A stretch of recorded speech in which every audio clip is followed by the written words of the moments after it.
আসসালামু আলাইকুম। এটিএন বাংলা সংবাদে সবাইকে স্বাগত জানাচ্ছি সীমা খান। শুরুতেই সংবাদ শিরোনাম। চ্যালেঞ্জ নয়, দায়িত্বকে সুযোগ হিসেবে দেখছেন নতুন নির্বাচন কমিশনাররা। সুষ্ঠু ভোট আয়োজনে ইসি দায়বদ্ধ।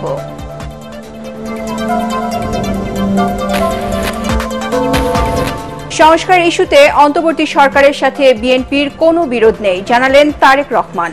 পলাতক স্বৈরাচার যাতে রাজনীতিতে পুনর্বাসিত না হয়, সতর্ক থাকার আহ্বান।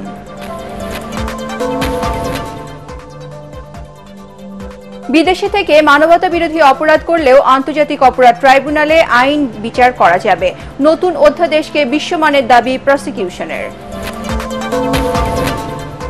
এবং ঢাকা মহানগরে ব্যাটারি চালিত রিকশা আপাতত চলবে, আপিল বিভাগের চেম্বার আদালতের আদেশ। হাইকোর্টের আদেশের উপর 1 মাসের স্থিতাবস্থা। শিরোনামগুলো শুনছিলেন, এবারে জানাবো বিস্তারিত। ভুল চিকিৎসায় ছাত্র মৃত্যুর ঘটনায় পাল্টাপাল্টি হামলায় রাজধানীর যাত্রাবাড়ি ও ডেমরা এলাকা রণক্ষেত্রে পরিণত হয়েছে। এদিন কবি নজরুল ও সোহরাওয়ার্দী কলেজের শিক্ষার্থীরা হামলা, ভাঙচুর ও লুটপাট করে ডেমরার মাহবুবুর রহমান মোল্লা কলেজে। প্রতিরোধ করলে দুপক্ষের মধ্যে ব্যাপক ধাওয়া পাল্টা ধাওয়া ও সংঘর্ষ বাধে। এ ঘটনায় আহত হয়েছেন শতাধিক শিক্ষার্থী। এর আগে গতকাল মোল্লা কলেজের শিক্ষার্থীরা ভাঙচুর ও হামলা করে ন্যাশনাল মেডিকেল, কবি নজরুল ও সোহরাওয়ার্দী কলেজে। এদিকে অস্থিতিশীল পরিস্থিতি এড়াতে বন্ধ ঘোষণা করা হয়েছে সোহরাওয়ার্দী কলেজ। এদিকে সার্বিক পরিস্থিতি নিয়ে ডিএমপির ওয়ারী বিভাগের উপ পুলিশ কমিশনারের কার্যালয়ে বৈঠক চলছে। ওয়ারী বিভাগের উপ কমিশনার সালেউদ্দিনের সভাপতিত্বে বৈঠকে অংশ নিয়েছেন মাহবুবুর রহমান মোল্লা কলেজের প্রতিনিধি দল। এই মুহূর্তে সেখানে আছেন সহকর্মী মিজান শাহজাহান। আমরা এখন সরাসরি চলে যাচ্ছি তার কাছে। মিজান, বৈঠকে কি কি বিষয় নিয়ে আলোচনা হচ্ছে এবং এ বৈঠকে কারা অংশ নিয়েছেন?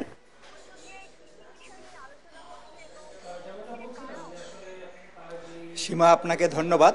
বৈঠকটি মূলত যে 3টি কলেজ, ডেমরার মাহবুবুর রহমান মোল্লা কলেজ, সরকারি কবি নজরুল কলেজ ও সরকারি হোসেন শহীদ সোহরাওয়ার্দী কলেজ, এই 3টি প্রতিনিধি দলের সঙ্গেই ওয়ারী বিভাগের ডিসি সালেউদ্দিনের বৈঠকটি হওয়ার কথা ছিল বিকেল 4টায়। আমরা এখানে বিকেল 4টায় এসেছি। আমরা দেখেছি যে বিকেল 5টার দিকে ডেমরার মাহবুবুর রহমান কলেজের প্রতিনিধি দল কলেজের অধ্যক্ষের নেতৃত্বে এখানে এসেছেন এবং অনানুষ্ঠানিকভাবে তিনি ওয়ারী বিভাগের উপপুলিশ কমিশনারের সাথে কথা বলেছেন। কি কি বিষয়ে ক্ষয়ক্ষতি হয়েছে তাদের, আমাদের নিউজে যেমনটি বলা হয়েছে যে তাদের দাবি তাদের 3 জন শিক্ষার্থী নিহত হয়েছেন, যদিও ডিএমপির সদর দপ্তর থেকে অর্থাৎ ডিসি মিডিয়া স্বাক্ষরিত পত্রের মাধ্যমে জানিয়ে দেওয়া হয়েছে যে এখন পর্যন্ত কোনো শিক্ষার্থী নিহত হননি। কিন্তু এখানে যেটি হয়েছে যে এখানে সরকারি কবি নজরুল কলেজ এবং সরকারি হোসেন শহীদ সোহরাওয়ার্দী কলেজের কোনো প্রতিনিধি দল না আসায় কিছুক্ষণ আগে এখানের বৈঠকটিকে স্থগিত ঘোষণা করা হয়েছে এবং মাহবুবুর রহমান কলেজের যে প্রতিনিধি দল ছিলেন তাদের থেকে অভিযোগ করা হয়েছে যে তাদের উপরে যে অন্যায়ভাবে আজকে আক্রমণ করা হয়েছে এর দায় সোহরাওয়ার্দী কলেজের অধ্যক্ষ, যিনি সকালে উস্কানিমূলক বক্তব্য দিয়েছেন, তাদের ভাষায় তিনি এ দায় এড়াতে পারেন না। তাই তারা তাদের ক্ষয়ক্ষতির বিষয়টি নিরূপণ করে কিভাবে মামলা করা যায়, আইনি প্রক্রিয়া কিভাবে সমাধান পাওয়া যায় সেদিকে তারা আগাচ্ছেন। আরেকটি বিষয় হলো যে আপনাকে জানিয়ে রাখি সীমা, যে পুলিশের যে ঢাকার 8টি বিভাগ রয়েছে তার ভিতরে ডেমরা ওয়ারী বিভাগের অধীনে হলেও সরকারি হোসেন শহীদ সোহরাওয়ার্দী কলেজ ও সরকারি কবি নজরুল কলেজ হচ্ছে লালবাগ বিভাগের অধীনে। এখানে যেহেতু তাদের প্রতিনিধি দল আসেননি সেহেতু এখানে আর মিটিংয়ে কোনো অগ্রগতি নেই এখন পর্যন্ত। এই হচ্ছে আমার কাছে সবশেষ খবর। মিজান, ধন্যবাদ আপনাকে। রাজধানীতে শিক্ষার্থীদের হামলা, পাল্টা হামলা ও সংঘর্ষের ঘটনায় আইনশৃঙ্খলা বাহিনী অ্যাকশনে গেলে আরও রক্তপাত হতো বলে মনে করেন যুব ও ক্রীড়া উপদেষ্টা আসিফ মাহমুদ সজীব ভুঁইয়া। এ ধরনের ঘটনায় জড়িতদের বিরুদ্ধে যথাযথ আইনি ব্যবস্থা নেওয়া হবে বলে উল্লেখ করেন তিনি। সামাজিক যোগাযোগ মাধ্যম ফেসবুকে দেয়া এক স্ট্যাটাসে তিনি বলেন, শত চেষ্টা ও বসে সমাধান করার আহ্বান জানানোর পরও শিক্ষার্থীদের সংঘর্ষে জড়ানো আটকানো যায়নি। এ সময় সবাই মিলে দেশ গড়তে সংঘর্ষের মতো এমন কাজে যারা জড়িত তাদের বিরুদ্ধে যথাযথ আইনি ব্যবস্থা নেওয়া হবে বলেও জানান তিনি।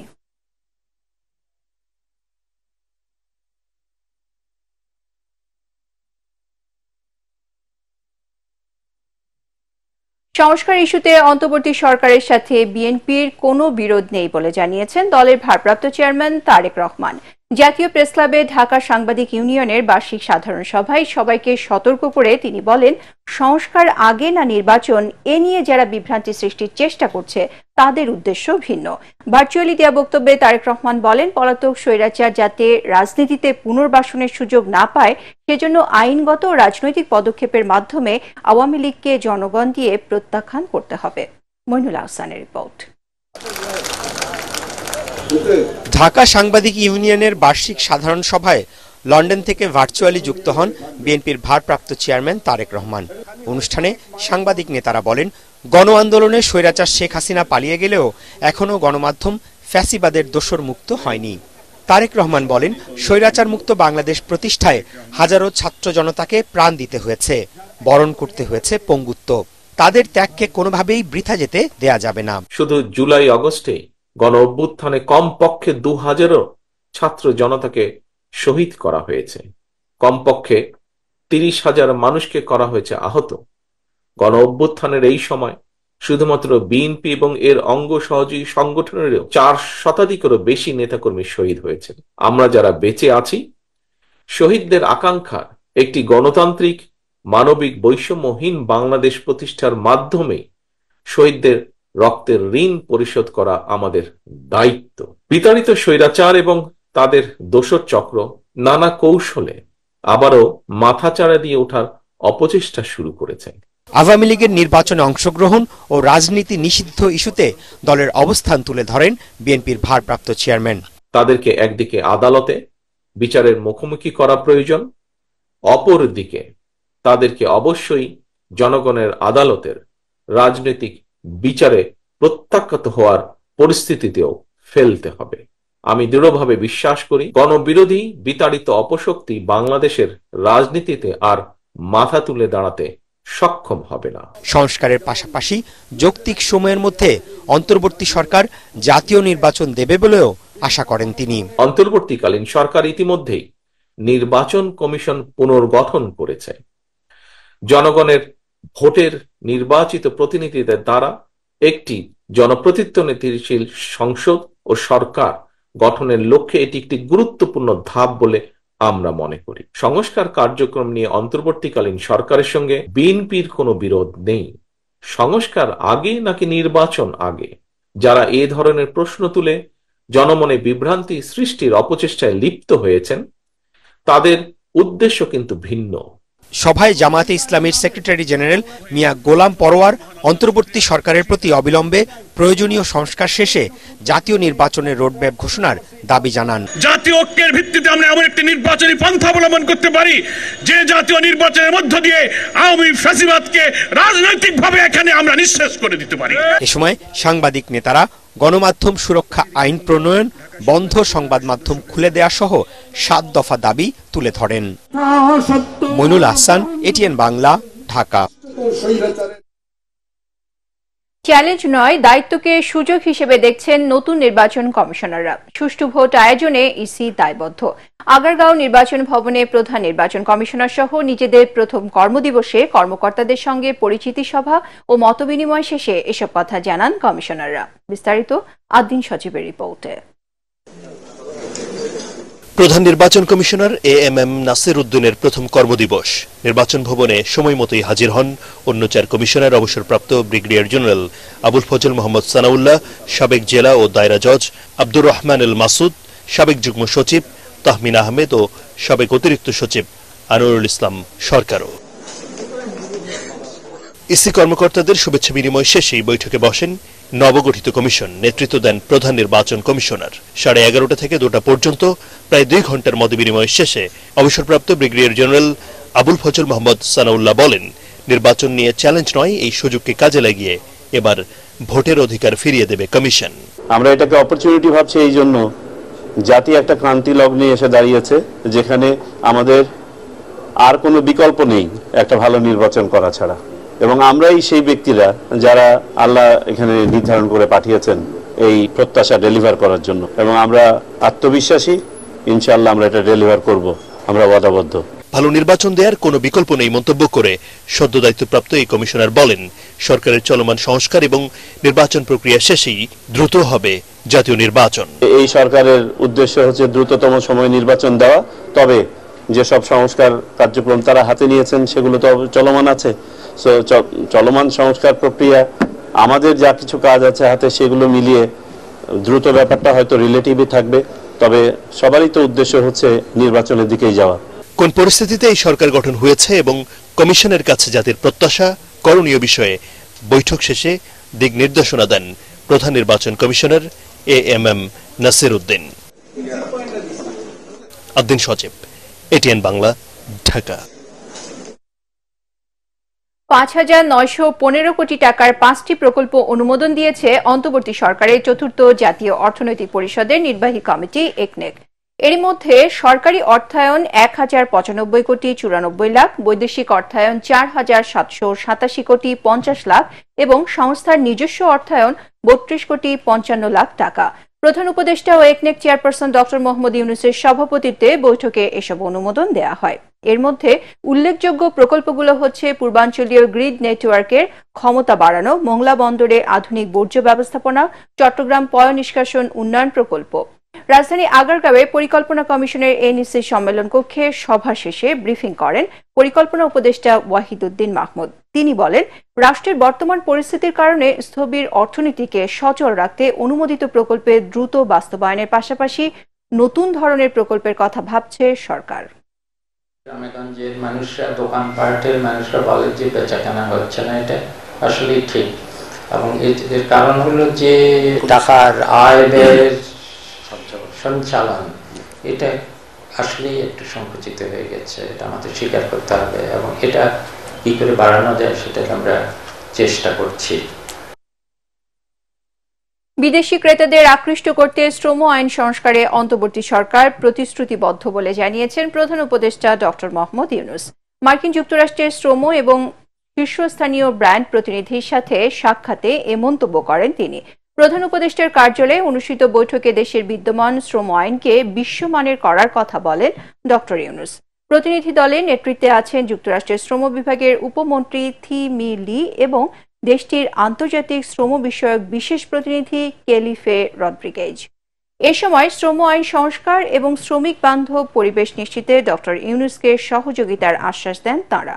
তৈরি পোশাক ও জুতা কারখানার শ্রমিকদের ইউনিয়ন করার অধিকার এবং প্রতি বছর মজুরি পর্যালোচনায় গুরুত্ব আরোপ করেন মার্কিন প্রতিনিধি দল। শ্রমিকদের মজুরি বাড়াতে প্রতি বছরের জানুয়ারিতে অর্ডারের পরিমাণ বাড়ানোর জন্য শীর্ষস্থানীয় ব্র্যান্ডদের আহ্বান জানান প্রধান উপদেষ্টা। ব্র্যান্ড PVH, কেলভিন ক্লেইন ও গ্যাপের প্রতিনিধিরা এ সময় উপস্থিত ছিলেন।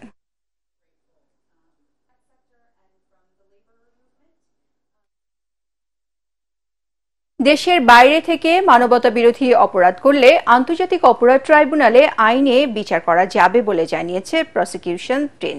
এছাড়া গুমের সঙ্গে জড়িত র্যাব, পুলিশ, আনসার, সামরিক বাহিনীর সদস্য, গোয়েন্দা সংস্থা, BGB সদস্যদেরও বিচার করা যাবে ট্রাইব্যুনালের নতুন অধ্যাদেশে। ট্রাইব্যুনালের অন্তর্বর্তী আদেশের বিরুদ্ধে আপিলের সুবিধা সহ আসামি পক্ষের জন্য বিভিন্ন বিধান যুক্ত করা হয়েছে নতুন অধ্যাদেশে। সবকিছু মিলিয়ে আন্তর্জাতিক অপরাধ ট্রাইব্যুনাল আইন 1973-এর সংশোধনী অধ্যাদেশটি বিশ্বমানের হয়েছে বলে দাবি করেছে ট্রাইব্যুনালের প্রসিকিউশন টিম।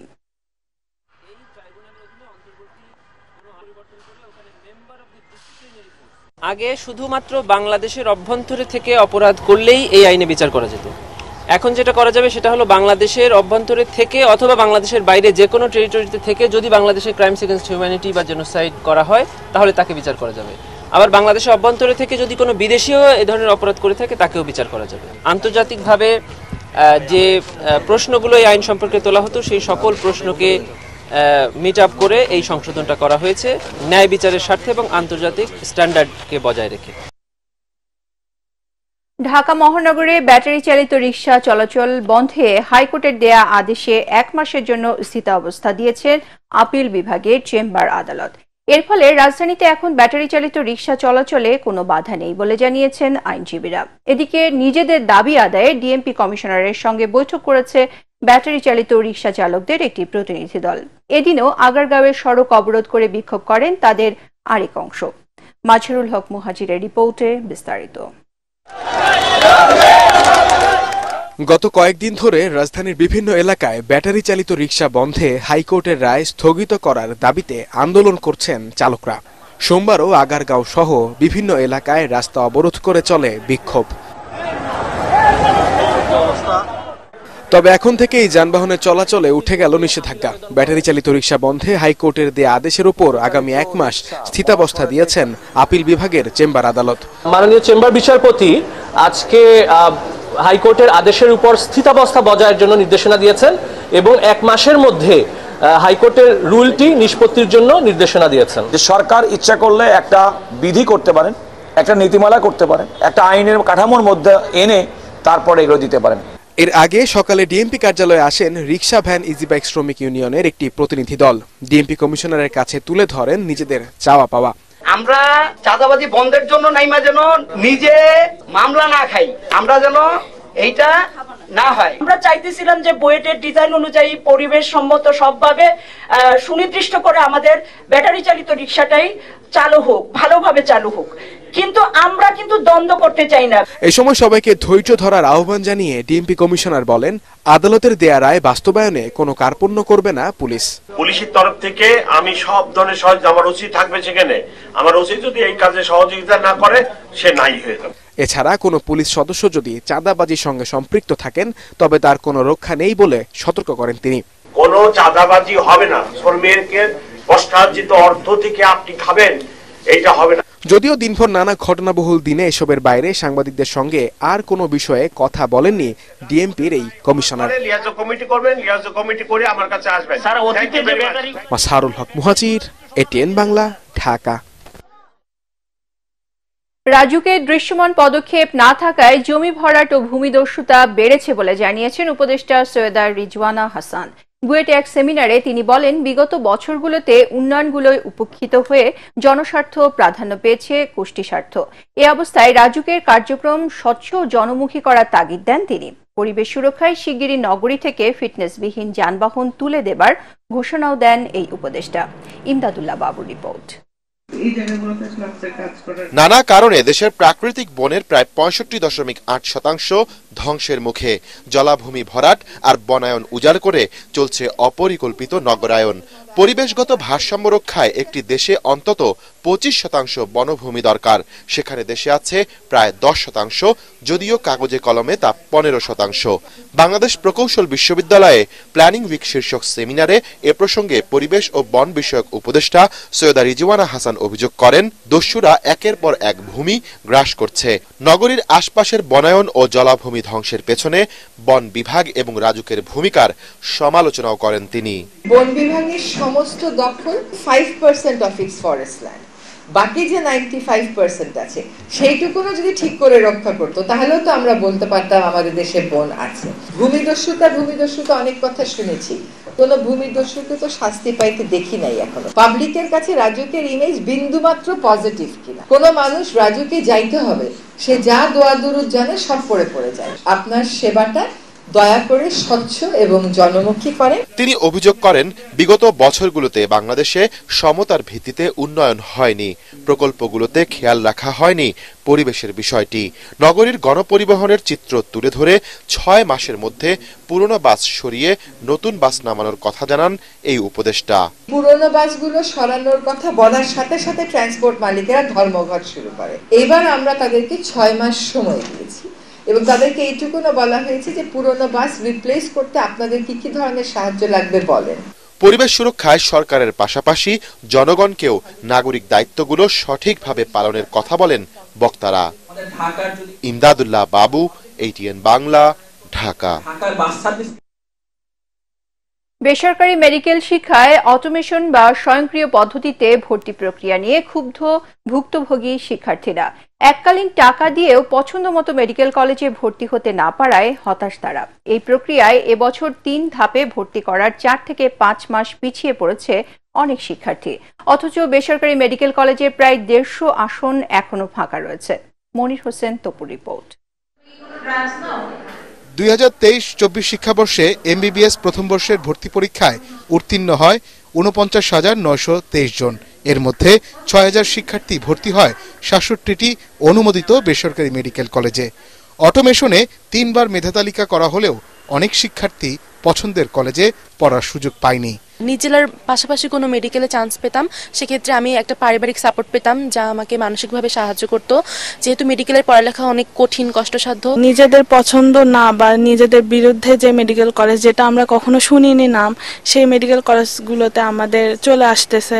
এই জন্য আমরা অনেক সময় মানসিকভাবে ভেঙেও পড়ছি যে আমাদের হাতে অপশন নাই। যেহেতু আমি তৃতীয় স্তর করে ভর্তি হয়েছি, যার জন্য আমি অন্যান্য শিক্ষার্থীর তুলনায় পড়ার দিক দিয়ে অনেকটা পিছিয়ে আছি, তাই এখন আমার নতুন পড়া এবং পুরাতন পড়া গোছাতে যথেষ্ট কষ্ট হচ্ছে।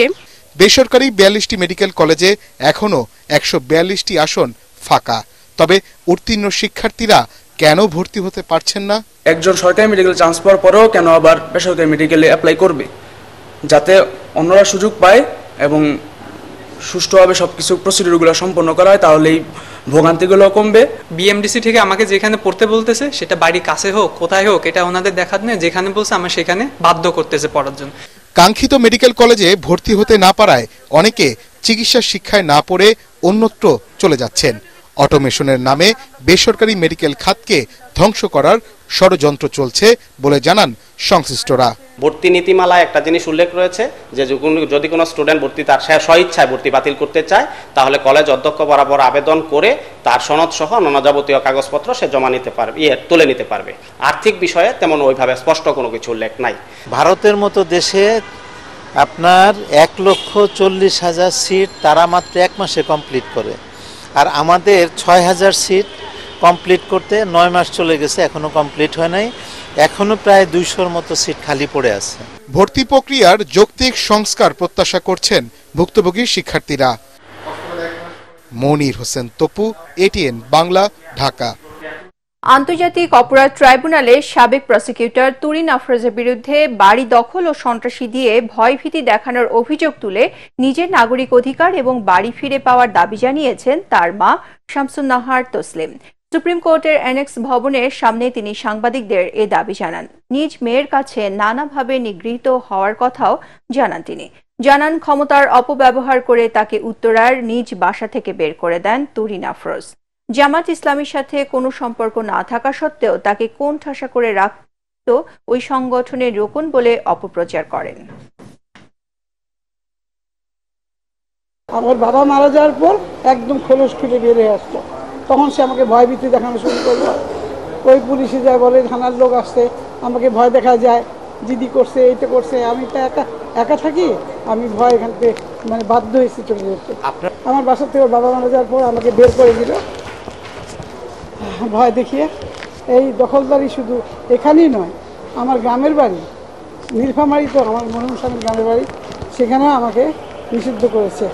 আমি যাতে ওখানে না যেতে পারি সেই জন্য সে ওখানে এলাকা সন্ত্রাসীদের লাগিয়ে দিয়েছে। বিশ্বের একমাত্র স্বীকৃত উড়ন্ত চক্ষু হাসপাতাল অরবিস ফ্লাইং আই হসপিটাল এখন চট্টগ্রামের শাহ আমানত আন্তর্জাতিক বিমানবন্দরে। বিশ্বের আধুনিক চক্ষু চিকিৎসার সুবিধাযুক্ত উড়ন্ত এই হাসপাতালটির সাথে আছেন দক্ষ চিকিৎসক ও নার্স সহ 20 সদস্যের চক্ষু বিশেষজ্ঞ দল। পঞ্চমবারের মতো চট্টগ্রামে চক্ষু সেবা দিচ্ছে হাসপাতালটি। এবার 100 চক্ষু রোগীর জটিল অপারেশনও হবে এই হাসপাতালে। চট্টগ্রাম থেকে আরো জানাচ্ছেন সৈয়দ তামিম মাহমুদ।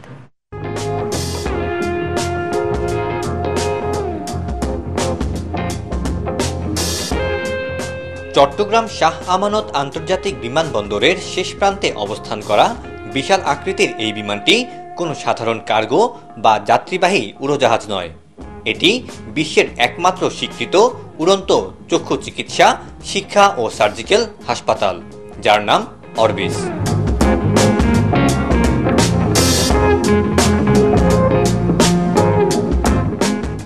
বিমানে প্রবেশের সাথে সাথেই চোখে পড়বে চক্ষু চিকিৎসার সর্বাধুনিক প্রযুক্তির সব যন্ত্রপাতি। এসব চিকিৎসা সরঞ্জামের ব্যবহার ও অপারেশন নিয়ে বাংলাদেশের চিকিৎসকদের প্রশিক্ষণ দিচ্ছেন বিশ্বের সেরা চক্ষু বিশেষজ্ঞরা। চোখের নানা জটিল রোগের চিকিৎসার প্রশিক্ষণের পাশাপাশি দিচ্ছেন অ্যানেস্থেসিওলজি, নার্সিং এবং বায়োমেডিক্যাল ইঞ্জিনিয়ারিং এর প্রশিক্ষণও। Useful tool because it's a way for them to improve their hands-on skills. Ensure we train them correctly use in their equipment as well. We train in topics such as cataract, glaucoma, strabismus, retina, cornea. এবার প্রশিক্ষণ নিচ্ছেন সারা দেশের 170 জন চক্ষু চিকিৎসক। এর পাশাপাশি simulation প্রশিক্ষণ ও চক্ষু কর্মশালারও আয়োজন করা হয়েছে। চোখের আধুনিক যে চিকিৎসা, আধুনিক যে অপারেশনগুলো, এগুলো আমরা এখানে সিমুলেটেড আয়ে শিখতে পারতেছি। অনেকাংশে তো এখানে একটা প্র্যাকটিস হয়ে যাচ্ছে, তো মানুষের চোখে যতটুকু ক্ষতি হওয়ার কথা আসলে অতটুকু হবে না, কারণ আমরা ইনিশিয়ালি তো একটা প্র্যাকটিস প্রি এক্সপোজার হয়ে গেল। 1985 সালে প্রথম বাংলাদেশে আসে এই উড়ন্ত চক্ষু হাসপাতাল। এবার 11তম বারের মতো বাংলাদেশে এসেছে বিশ্বের 90টি দেশে চোখের চিকিৎসা দেয়া হাসপাতালটি। Our goal is to provide training to those local eye care professionals so they can build the skills they need to save sight in local communities like those here in Bangladesh. গত 14 November Chittagong Shah Amanat আন্তর্জাতিক বিমানবন্দরে এসেছে Orbis. 17 November থেকে শুরু হয়েছে প্রশিক্ষণ, চলবে 28 November পর্যন্ত। 2রা ডিসেম্বর বাংলাদেশ ছাড়বে অত্যাধুনিক এই উড়ন্ত চক্ষু হাসপাতাল। সৈয়দ তামিম মাহমুদ, এটিএন বাংলা, চট্টগ্রাম। কেবল অপারেটরদের সংগঠন কোয়াবের বার্ষিক সাধারণ সভা অনুষ্ঠিত হয়েছে। দুপুরে রাজধানী স্কটন গার্ডেনে লেডিস ক্লাবে এই সভার আয়োজন করা হয়। এতে কোয়াবের বর্তমান ও সাবেক নেতৃবৃন্দ উপস্থিত ছিলেন। সভায় কেবল টিভি ব্যবসার বর্তমান অবস্থা, প্রেক্ষাপট ও ভবিষ্যৎ করণীয় নিয়ে আলোচনা করেন তারা। এ সময় উপস্থিত ছিলেন কোয়াবের সভাপতি ABM সাইফুল হোসেন ও সাধারণ সম্পাদক সৈয়দ মোশাররফ আলী চঞ্চল সহ কেবল অপারেটর সংশ্লিষ্টরা।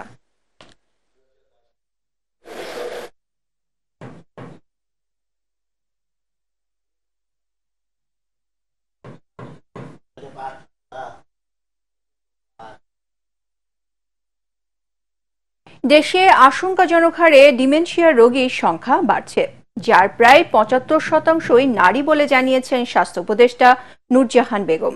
রাজধানী আগারগাঁওয়ে বিনিয়োগ ভবনে আলঝেইমার সোসাইটি অব বাংলাদেশের উদ্যোগে ডিমেনশিয়া যত্ন ও নাগরিক মৌলিক অধিকার সংরক্ষণ বিষয়ক সেমিনারে তিনি একথা বলেন।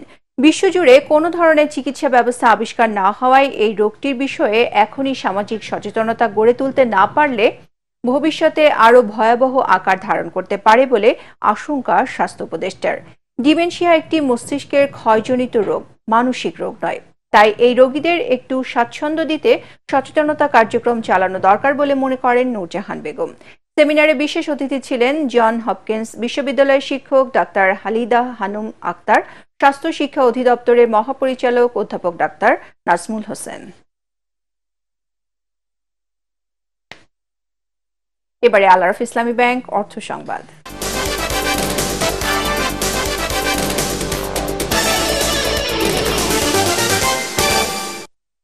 ছাত্র জনতার গণ অভ্যুত্থানের পর 5 আগস্ট থেকে পুঁজিবাজারে 54,000 কোটি টাকা লুটপাট করা হয়েছে বলে অভিযোগ করেছেন বিনিয়োগকারীরা। এর দায় দায়িত্ব সরকারকে নিতে হবে বলে জানান তারা। জাতীয় প্রেস ক্লাবে Bangladesh capital market investor association আয়োজিত পুঁজিবাজারে বিনিয়োগকারীদের আস্থা ও সুরক্ষা নিয়ে আলোচনা সভায় তারা বলেন, বিগত আওয়ামী লীগ সরকার শেয়ার বাজারকে ক্যাসিনোতে রূপান্তর করেছিল। পুঁজিবাজারকে আবারও চাঙ্গা করতে শেয়ারবাজার সংস্কার কমিশন গঠনের দাবি জানিয়েছেন বিনিয়োগকারীরা। তাদের মতে পুঁজিবাজারে কারসাজিকারীদের বিচার না হওয়ায় বারবার একই ভুল হচ্ছে। দ্রুত শেয়ারবাজারে কারসাজিকারীদের বিচারের দাবি জানানো হয় অনুষ্ঠানে। 54,000 কোটি টাকা এই 5ই আগস্টের পরে এই শেয়ার বাজার থেকে লুট করা হয়েছে। এটা এই রক্তক্ষরণ কে থামাবে? এই ক্ষতিপূরণ কে দিবে? আমরা এর জবাব চাই। কাট-পেস্ট রিফর্মটা সমাধান না। আমরা আজকে এখান থেকে শেয়ার মার্কেটকে ঘুরে দাঁড়ানোর জন্য একটা পূর্ণাঙ্গ কমিশন করবার দাবি করছি। এই কমিশনের কাজ হবে হচ্ছে বিনিয়োগকারীদের সাথে তারা কথা বলবেন, অর্থনীতিবিদদের সাথে তারা কথা বলবেন, তারা স্টক এক্সচেঞ্জ বোঝেন, ঢাকা এবং চিটাগংয়ের মার্কেট বোঝেন, তাদের সাথে কথা বলবেন। আগামী মার্চ মাসের মধ্যে শ্রম আইন সংশোধন করা হবে বলে জানিয়েছেন শ্রম ও কর্মসংস্থান সচিব AHM শফিকুজ্জামান। যুক্তরাষ্ট্রের আন্ডার সেক্রেটারি কেলি এফ পা রদ্রিগেজের নেতৃত্বে আসা প্রতিনিধি দলের সঙ্গে বৈঠক শেষে তিনি একথা জানান। বৈঠকে শ্রম আইন যুগোপযোগী করা, শ্রমিকের ইউনিয়ন করার সুযোগ দেয়া, ন্যূনতম মজুরি নিশ্চিত করা, শ্রমিকের মানবাধিকার নিশ্চিত করা এবং কর্মপরিবেশ যথাযথ করা সহ 11 দফা বাস্তবায়ন করার তাগিদ দিয়েছে যুক্তরাষ্ট্র।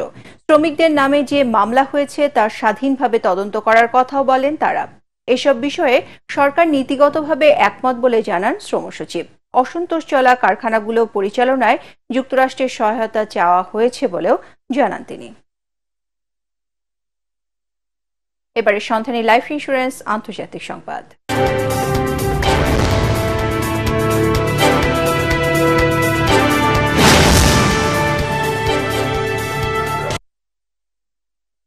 ঘুষ দেওয়ার অভিযোগে যুক্তরাষ্ট্রের আদালতে মামলা ও সমন জারির পর এবার ভারতের সুপ্রিম কোর্টে ভারতের শীর্ষ ব্যবসায়ী ও ধনকুবের গৌতম আদানির বিরুদ্ধে মামলা করা হয়েছে।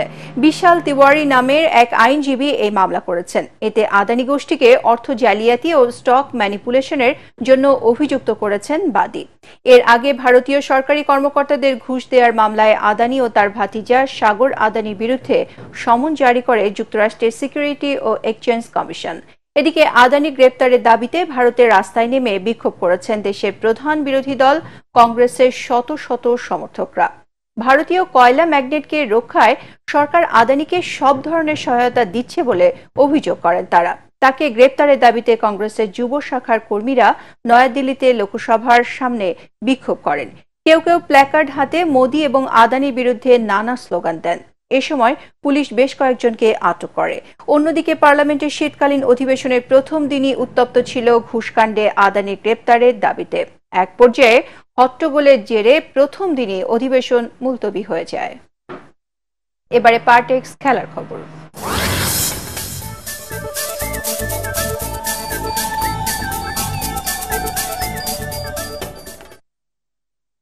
পার্ট টেস্টে স্বাগতিক অস্ট্রেলিয়াকে 295 রানের বড় ব্যবধানে হারিয়ে হাসতে হাসতে মাঠ ছাড়ল ভারত দল। রানের হিসেবে অজিদের বিপক্ষে জাসপ্রীত বুমরাদের এটাই সবচেয়ে বড় জয়। এতে 5 ম্যাচের সিরিজে 1-0 এগিয়ে গেল ভারত। 534 রানের জয়ের টার্গেটে আগের দিনে 3 উইকেটে 12 রান নিয়ে খেলতে নামে অস্ট্রেলিয়া। ভারতীয় বোলারদের সাথে একাই লড়াই করেন ট্রাভিস হেড। শেষ পর্যন্ত 238 রানে থামে অজিদের দ্বিতীয় ইনিংস। 89 রান করে সাজঘরে ফেরেন তিনি।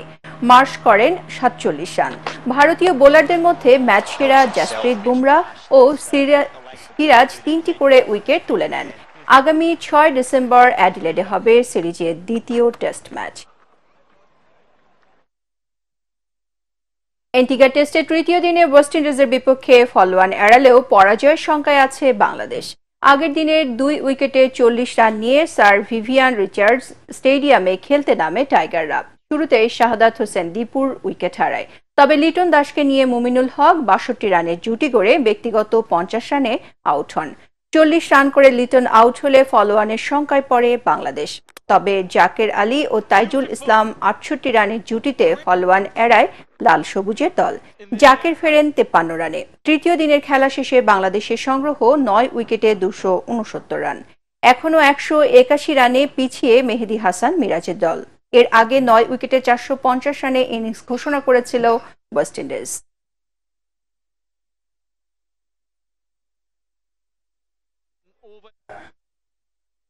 এরই সাথে শেষ করব সংবাদ। তার আগে শিরোনামগুলো আরো একবার। চ্যালেঞ্জ নয়, দায়িত্বকে সুযোগ হিসেবে দেখছেন নতুন নির্বাচন কমিশনাররা। সুষ্ঠু ভোট আয়োজনে ইসি দায়বদ্ধ।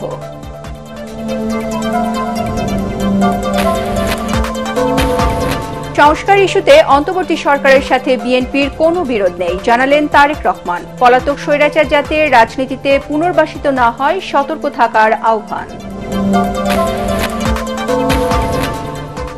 বিদেশে থেকেও মানবতা বিরোধী অপরাধ করলেও আন্তর্জাতিক অপরাধ ট্রাইব্যুনালে আইনে বিচার করা যাবে। নতুন অধ্যাদেশকে বিশ্বমানের দাবি প্রসিকিউশনের। এবং ঢাকা মহানগরে ব্যাটারি চালিত রিকশা আপাতত চলবে। আপিল বিভাগের চেম্বার আদালতের আদেশ। হাইকোর্টের আদেশের উপর 1 মাসের স্থিতাবস্থা। পরবর্তী সংবাদ দেখার আমন্ত্রণ জানিয়ে এখনকার মতো শেষ করছি। ATN বাংলা সংবাদ ইউটিউবে দেখতে ব্রাউজ করুন youtube.com/ATN বাংলা নিউজ। ধন্যবাদ সবাইকে।